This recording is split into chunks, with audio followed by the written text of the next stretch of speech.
দক্ষ বিশেষজ্ঞ pace bowling coach Mahbub Alam Zaki আমাদের ইলেভেন ক্লাবের সদস্য।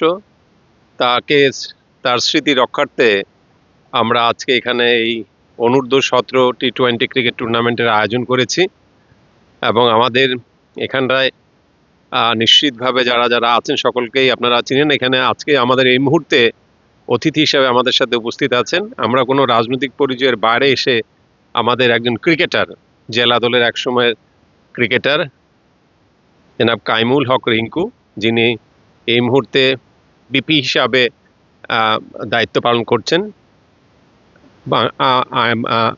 মানে আইন কর্মকর্তা হিসেবে জেলার সর্বোচ্চ আইন কর্মকর্তা। তো তিনি আমাদের মাঝে আছেন। যেই ভাইটা আমার আজকে এই দুনিয়া থেকে চলে গেছে, সেই ভাইয়ের স্মরণে যে এই টুর্নামেন্টটা যারাই অর্গানাইজ করছে, আমি তাদের প্রতি কৃতজ্ঞ। আমি আমার পরিবার থেকে এই চিরকৃতজ্ঞ। মূলত উনি খেলার মাঠেই সবসময় ছিল, খেলার মাঠেই চলে গেছে, এটা সবাই বাংলাদেশ সবাই জানে কম বেশ। আমাদের পরিবারে এখনো শোক সে কাটিয়ে উঠতে পারি নাই আমরা। আমার ভাইকে এইভাবে চলে যাবে, তিনি ছিলেন আমাদের বাবার পরের জায়গা।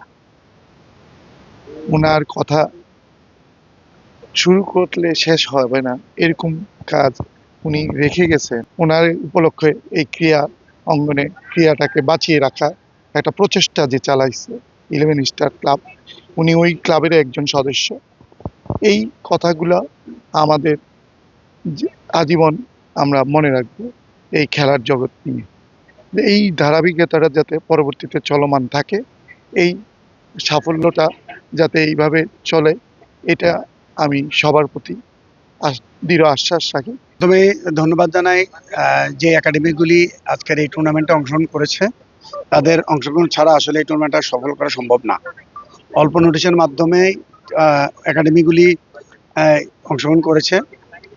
যাকে আমরা একসাথে খেলাধুলা করেছি এবং আমাদের ছোটবেলার বন্ধু এবং সেই ইলেভেন স্টার ক্লাবের একজন সদস্য এবং বাংলাদেশ ক্রিকেট বোর্ডে ফাস্ট বোলিং ইউনিটের কোচ হিসাবে ছিলেন। সো তার এই অকাল প্রয়াতে আমরা চিন্তা করলাম যে বাংলাদেশ কুমিল্লার ক্রিকেটকে কিভাবে এগিয়ে নেওয়া যায়। এই সুবাদেই তার প্রতি শ্রদ্ধা জানিয়ে আজকে এই টুর্নামেন্টের আয়োজন আমরা করেছি।